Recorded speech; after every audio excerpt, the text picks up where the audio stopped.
phone down while driving. Distractions won't get you there. Heads up, Guam. IP&E, fueling excellence. McDonald's of Guam, I'm loving it. And King's Restaurants. Always open, always local, and serving up favorites for over 40 years.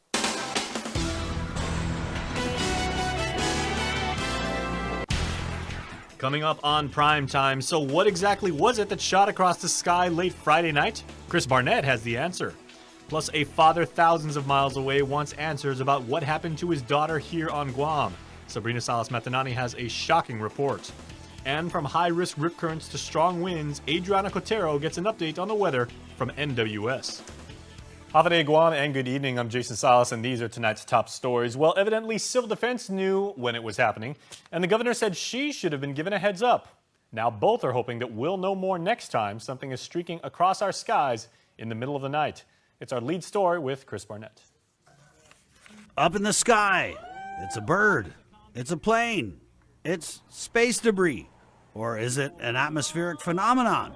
Or perhaps a Chinese rocket launch test, or space debris from a Chinese rocket launch. Conflicting reports on just what it was everybody saw and shot with their phones across the Marianas Friday night at 11:25. Even Governor Lulian Guerrero says she was clueless about what was up with what was up in the sky. I did not know before it happened. I knew right after it happened. Civil Defense Administrator Charles Estevez said they didn't get a heads up. We knew when it was happening. The governor is saying she should have been informed, whether it was through the Federal Aviation Administration or the military. I should have been, yes. The governor said an assistant to Navy Rear Admiral John Manoni was informing Homeland Security Advisor Tim Uggan, who then in turn informed the governor about what was happening. I just want people to know that as soon as we got information, we pushed it out. And the information they pushed out? Guam Homeland Security citing a Chinese media report about a test rocket launch of a heavy lift rocket. The release from Homeland saying the sightings caught on viral videos corresponded with the launch and an FAA notice to airmen that was active from 10:45 p.m. Friday to 3 a.m. Saturday. But now, 3 days later, the official word is... We're going with what FAA said, and they put out their official statement on their system, the NOTAM system, I believe it is, saying that it was, in fact, space debris. Estevez saying there was no threat to Guam. But what if the debris landed on Guam or landed on any other island in our area? We don't want to play the what-if game. It fell, from what I saw in the reports, it fell north of Saipan. So Saipan is pretty far from Guam. And so just because we can visibly see the debris, doesn't necessarily mean that it was a direct threat to Guam. Did we have any casualties as a result? Do we have any incidents that happened as a result? The answer is no. Did it scare the public? The answer is yes. So does that mean that we need to improve the line of reporting from, partnering federal agencies to us? The answer is yes. Both Estevez and the governor said efforts are being made to fold GovGuam leadership into the loop with the FAA and to improve the back and forth with the military's Indo-Pacific Command. For Guam's News Network, Chris Barnett reports. In other island news headlines, Speaker Tina Muñoz-Barnes has asked jailed Jutni Mayor Jesse Blas to step down. In a letter to the municipal leader routed through his attorney, Joe Rosano, the speaker urges the mayor to, quote, step aside in order to allow for the residents of the village that you love the opportunity to seek a new leader at this time. Barnes also introduced a bill adding the results of a recall election to events that cause a vacancy in a mayoral seat. Vice Speaker Talina Nelson last week introduced a bill that would force a recall election of Blas. Barnes' letter also mentions a recall petition and 6 candidates who seek Blas's seat. Barnes cited her decades of experience at the public defender's office in understanding Blas is innocent until guilty, but she cited a higher calling of public service as part of why Blas should step down. Also tonight, a former resident of our island living now in Alaska is reaching out to KUAM News in the hopes that by sharing his story and what happened to his daughter, he may get some answers from the judicial system locally. Sabrina Salas-Matanani has this report. Being 40,000 miles away, it's even harder. It's really hard to cope, and I can't imagine what my daughter's going through. 47-year-old Frank Cruz Jr. says he's tired of being given the runaround. No one's ever contacted me. Sabrina, no one from Guam. I've made all the contacts. It was in November Cruz paid for a one-way ticket for her 17-year-old daughter to come to Guam to visit her mother for the holidays. It would be her very first trip to the territory and her worst nightmare. According to court documents, on November 23rd, Cruz's daughter walked into GPD to make a complaint. The defendant, mom's boyfriend, sexually assaulted her back in his house. Took her home, sexually assaulted. She told mom didn't want to believe her. Took his side all the way through, and then they ran from, I guess, my daughter reported it, and they ran from the cops until about a week and a half or 2 weeks later that they found the two. According to court documents, the mother and her boyfriend allegedly took her to a bar in Manilao. The mother's boyfriend gave her 2 bottles of Smirnoff Ice and 2 shots of Bacardi. After they left, the victim apparently was drunk and was sexually assaulted. It's not her fault that, that she got there and they took advantage of my daughter, and the mom not being the mom that she should be, protecting her and doing everything that a mom is supposed to be. She failed to do that. Cruz is a former police officer in Alaska. He now works for the state of Alaska as a supervisor for the Division of Juvenile Justice. Ironically, he says, working with sex offenders. He says it was difficult for his daughter to come forward and tell him what happened, but since then he's been trying to get answers from the Guam Police Department, the Attorney General's office, and Child Protective Services to try to find a way to get his daughter back home to Alaska. According to Cruz, the deal with her mother was that she would pay for their daughter's way back home after the holidays. She's basically a visitor on Guam. She doesn't have family. She's not very close to the family that she's living with right now. Even if the grandma, she's seen twice or 3 times in her life, because they just fly up and see her, way back then, and she's not very close to them. And she's expressed that, that she's tired of being there. Doesn't want to be on Guam anymore. Cruz's daughter's case is still moving through the judicial system. The accused stated in court documents that, quote, "I admit what I did was wrong. She's only 17, but she never said no." As for the victim's mother, court documents state she admitted that her daughter told her about the incident and that she failed to report it to authorities. She admitted that she and her boyfriend were staying at motels in the following days to avoid confrontation over the incident. As for the victim's father, he is stuck trying to find answers. Since day one that I found out that this happened to my daughter, over a month now, and I've gotten nothing back. No one's called me, no one's contacted me, no one's emailed me.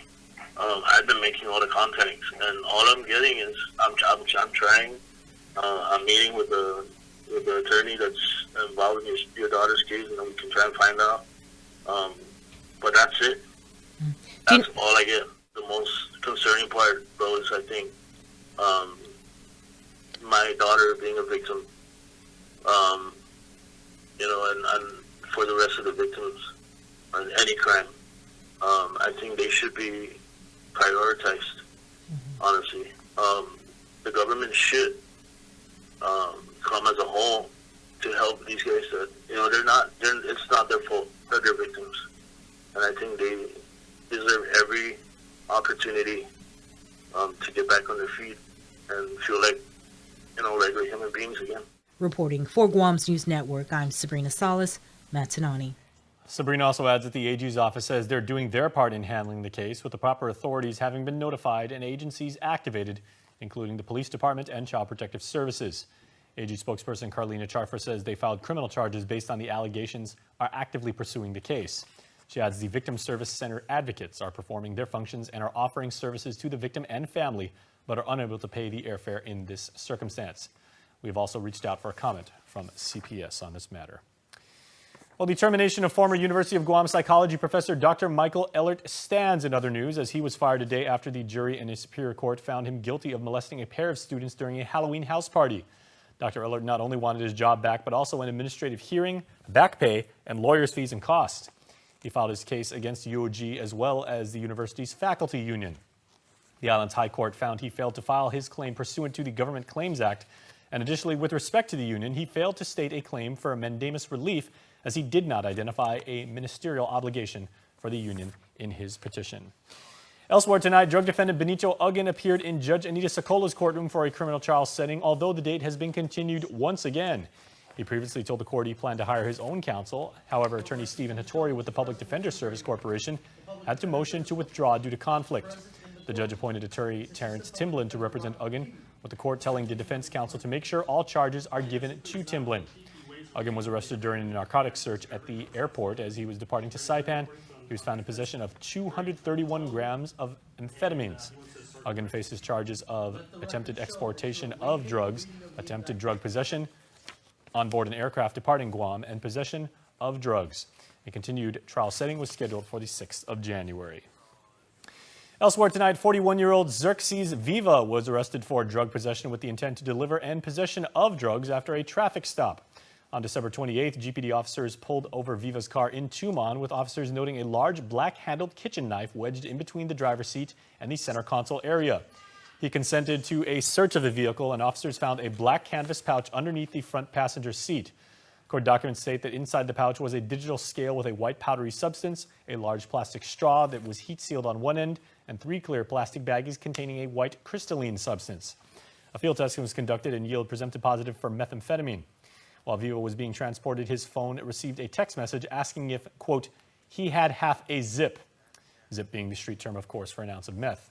His phone was confiscated, as well as his wallet, which contained more than $1,700, largely in $100 bills.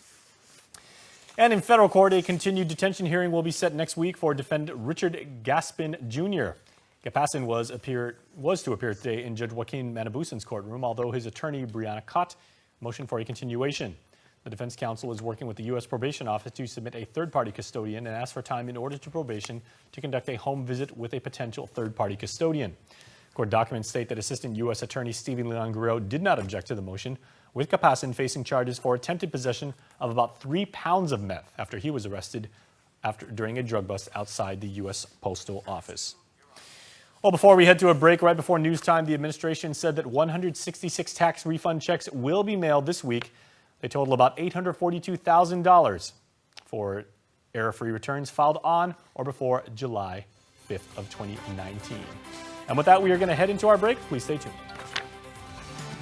Get up-to-the-minute news, plus access to alerts, streaming radio, promotions, and more on your mobile device by downloading the KUAM News mobile app, available at the App Store now.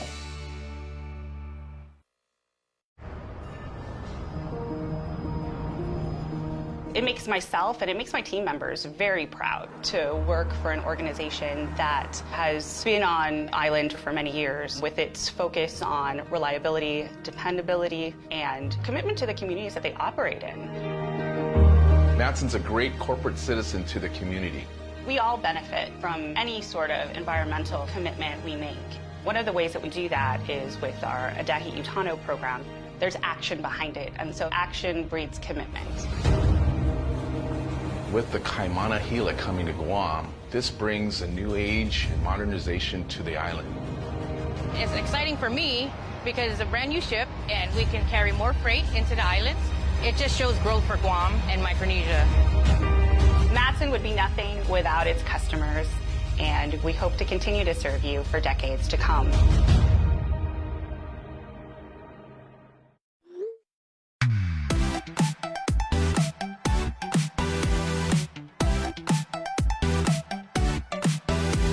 Half the day, I'm in the club.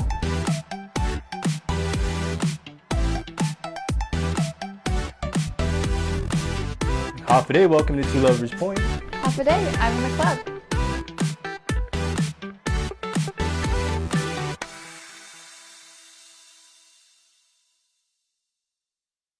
Normal should never be abandoned, abused, neglected.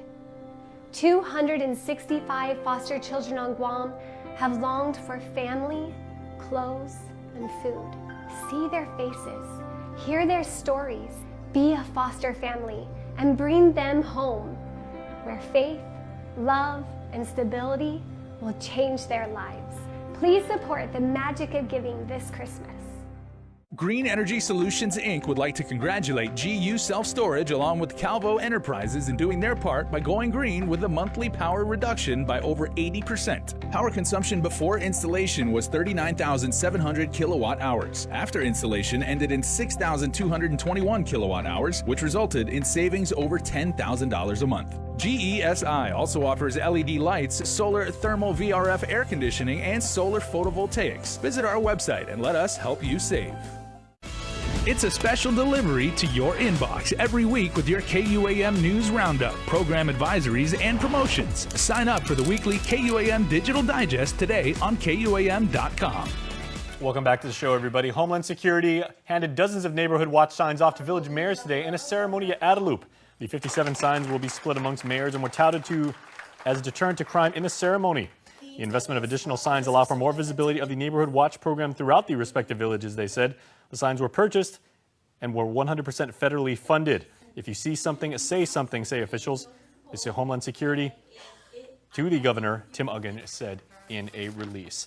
And in other news tonight, dangerous sea conditions have been reported in recent days with a high risk of rip currents and small craft advisory. Here's more. There's been a humongous winter storm churning up the North Pacific east of Japan, and that's responsible for a lot of the north swell that's coming down on us now and giving us high surf on the north-facing reefs. Hurricane-force winds are coming down, bringing a stronger breeze upon the Marianas, according to National Senior Forecaster Mike Middlebrook. And there's more activity in the North Pacific and east of Japan appearing on the satellite. There's a huge cyclone up here, and you can see all this cold air coming down. This is typical of the kind of cloudiness you see with that cold air, and those red marks are lightning flashes. So they're really having a rough time up there. Our seas are probably running 30, 40 feet in places. And but down here, our seas are up around 10 feet and could come up to around 12 or 13 feet. Middlebrook says we are near the peak of the current trade wind surge, and it's typical to have our strongest trade winds during this time. You get strong high pressure up to the north, and it revs the winds up down here in the tropics. And of course, that'll get the waves churned up and everything. So there's going to be a lot of high surf probably over the next month or two, some other surges in the trades. Light showers are expected with wind speeds at 18 miles per hour, gusting up to a peak of about 30 miles per hour. NWS reports dangerous rip currents, channels of water that can pull even the strongest swimmers into deeper waters, are expected along east-facing reefs and Retidian Beach, and can extend to the north-facing reefs by Tuesday. Advising the public to stay out of the water and if caught in a rip current, relax and float. Do not swim against the current, but rather in the direction following the shoreline. A small craft advisory is in place until Friday evening. Do pay attention to the advisories. If you're going to be on the beach or in a boat, by all means, if you're in a small craft, you might want to consider postponing your trip or your boating. And stay away from the reefs where the high risk of rip currents could be found. They can be fatal if you're not careful, so just go fly a kite instead of swimming today. Reporting for Guam's News Network, I'm Adriana Cotero. And now here's regional headlines. Half a day Guam, here are the headlines for CNMI. On December 24th, officers from DPS were flagged down in the village of Dandan for a burglary and theft that occurred. The individual stated when he went inside the home, items were scattered throughout the house, and one of the doors leading outside was slightly open. Officers observed damage to a window screen on one side of the home. Items reported missing include a Hewlett-Packard computer with a red-colored keyboard, an Apple iPad with a black case, a Coach men's handbag, and one red iPhone 7. On December 25th, Christmas Day, DPS officers were called to a separate location in Cagman for a burglary and theft incident. The caller stated someone had broken one of the doors to get into the home. Officers entered the home and noticed belongings, clothes, and presents scattered throughout the house. Items reporting missing include one Greek-branded electronic vape product, a custom-made ukulele with the name Britney engraved on it, one black-colored Bose portable speaker, and one white-colored sports bag. This award was made under the U.S. Department of Education Emergency Assistance to Institutions of Higher Education program. In October of 2018, NMC received extensive damage to 37 of the 39 classrooms due to Super Typhoon U2, also losing hundreds of computers and lab equipment, destroying the bookstore and vehicles. Currently, the classes are held in temporary classrooms provided by FEMA and the U.S. Army Corps of Engineers. NMC is one of 7 colleges in the United States to receive an award of money under the Emergency Assistance IHE program. Interim President Frankie Elliptico says, quote, "Despite the overwhelming damage from Super Typhoon U2, Northern Marianas College employees have been working extremely hard to ensure that students continue to receive a high-quality education and excellent student services. The grant helps to boost morale on campus and sends a strong message to students that a new NMC is indeed coming," end quote. For more news, visit saipantv.com. For KSPN2, I'm Ashley McDowell. Well, 4 more companies have signed the Hafa-Day Pledge with GVB. The ceremony is the last of the year, and GVB's monthly Hafa-Day Pledge program ceremonies held at the Bureau since 2020. Committing to the pledge were Fast Care Guam, Reliance Testing, JTM Bentrust, and Learning Chamorro Online. More than 700 businesses, government agencies, nonprofits, and kids have taken the pledge. And finally tonight, now that Christmas has passed, you may be wondering what to do with your not-so-fresh trees. The Department of Agriculture, Soil and Forestry Resources Division has you covered with its Christmas tree chipping program. You can drop off your tree between 10 and 2 over in Mingilao. There are some details you need to know, including available dates, so check out KUAM.com for more info. Forestry reminds you to avoid disposing of trees by burning or dumping them in the jungle.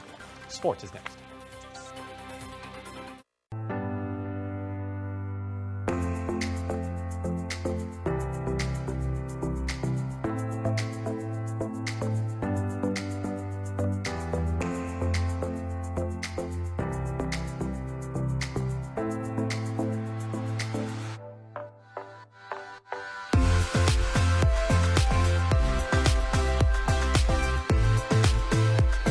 Make every day a plus. So this is Christmas. What have we done? As we celebrate this season, we would like to thank you for being part of this tradition of giving and providing over 1,000 students with much needed school supplies. So happy Christmas. May the joy of these holidays be with you and your loved ones. Merry Christmas and a Happy New Year from your Docomo Pacific family. The old and the young. Very Merry Christmas and a Happy New Year. Let's hope it's a good one.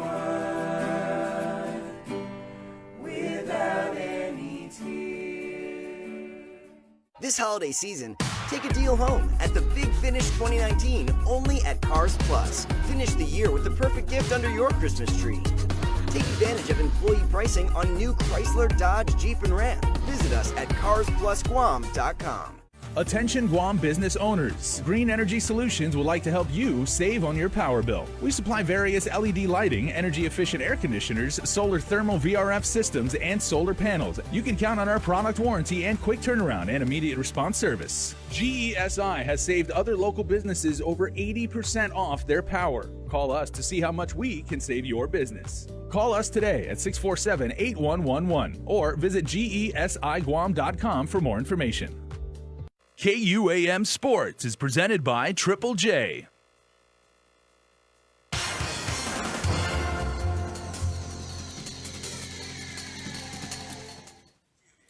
What's up, Guam? Dave Delgado here for KUAM Sports. Thanks for watching. We get the show started tonight with some co-ed basketball highlights from a game that went into triple overtime at the Tamuning Gym. Check it out.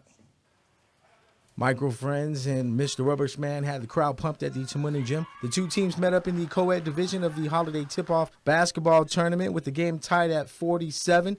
Neither team was able to hit a shot before the final whistle blew, sending the game into overtime. Both teams back on the court with 2 minutes on the clock. Tim Edelor led all scorers in the game with 33 points for Rubbish Man. Vander Valentino put up 19 to lead Micro Friends. Vander comes up with the ball and goes window for 2 points. Back the other way, Matt Javier dribbles right and kicks the ball out for the corner three. Shots off. Richard Kiramit hustles to get the rebound and takes it straight to the basket in between two defenders. Micro Friends led 52-50 after hitting a clutch three-pointer. 10 seconds left in OT, and Mr. Rubbish Man's Matt Javier hit 2 big free throws to tie the game at 52. Both defenses hold, and the game goes into double overtime. Another 2 minutes on the clock. Micro Friends' top 2 scorers foul out, and the team has to go deep into their bench. Leonard Uggan with the assist to Andrew as she scores again, giving her team back the lead, 61-59. 3 seconds left on the clock. Mr. Rubbish Man inbounding the ball. Jordan Leshy works his way to the corner, gets the pass, catch and shoot. Corner three drops in for the game winner as time expires. Rubbish Man wins 62-61. Boys preseason JV hoops over at the National Training Center in Teason. Lance Ball hits the corner three for Ukadu. Dylan Santiago draws the double team and kicks the ball out to Aiden Leon Guerrero, who buries the shot from long range. He finished the game with 6 points. Andy's Eli Pakaigui added 7. Santiago with the assist. Ukadu up 35-26 in the third quarter. Ball to Michael Varela for the basket and one. Bulldogs held on to the lead 41-29 after 3 quarters of play. Ukadu went on a run to lead 51-38 with under 5 minutes left in regulation. Pakaigui to Josh Meno. Defense leaves too much space, and Meno drains the shot from the outside. KJ Martin pushes the ball down court and gives it to Jose Saras. Jose gets the lucky bounce on the corner three. Ukadu's defense forces several late turnovers. Loose ball scooped up by El Piso Orochiro. Pass to Cody Bularan. Back to Orochiro for the bucket. Ukadu with the W, 59-42. Turning over to some bowling news, Tony Sobervilla overcame the tough lane conditions at Central Lane Sunday to defeat Jim Panala 190-133 and laid claim to the 2019 Guam Seniors Bowlers Association Grand Championship and Senior Bowlers of the Year crown. Third time is a charm, as it was his third title of the year. As he saved his best effort for last, the win entitled Sobervilla into a prepaid entry into next year's contest as defending champion.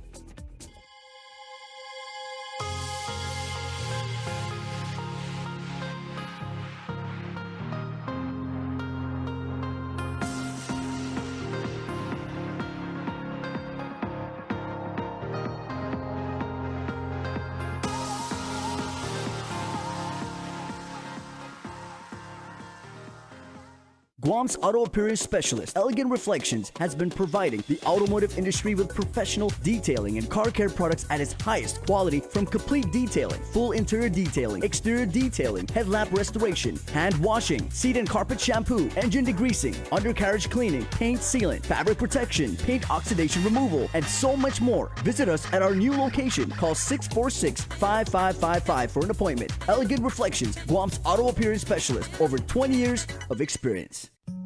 Half day, my name is Jonathan Jose, and I am the co-owner of Opaque. Opaque is a local clothing streetwear brand inspired by our culture and our lifestyle. Our main mission is to be who we are, and it's more of like, this is our culture, take it or leave it, because this is who we are. We're not going to try to pretend to be anyone else.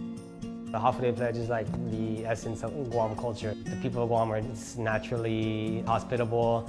So it's just more of like a reminder, a reinforcement, to the youth of Guam. It's like, this is who we are. Don't forget your roots. We're a giving people and a welcoming people. Having that local pride is, definitely a Guam thing. I mean, in a world of 7 billion, we're pretty unique. To share that with the world is even more special. To be able to share your experiences and share your pride, with the rest of the world.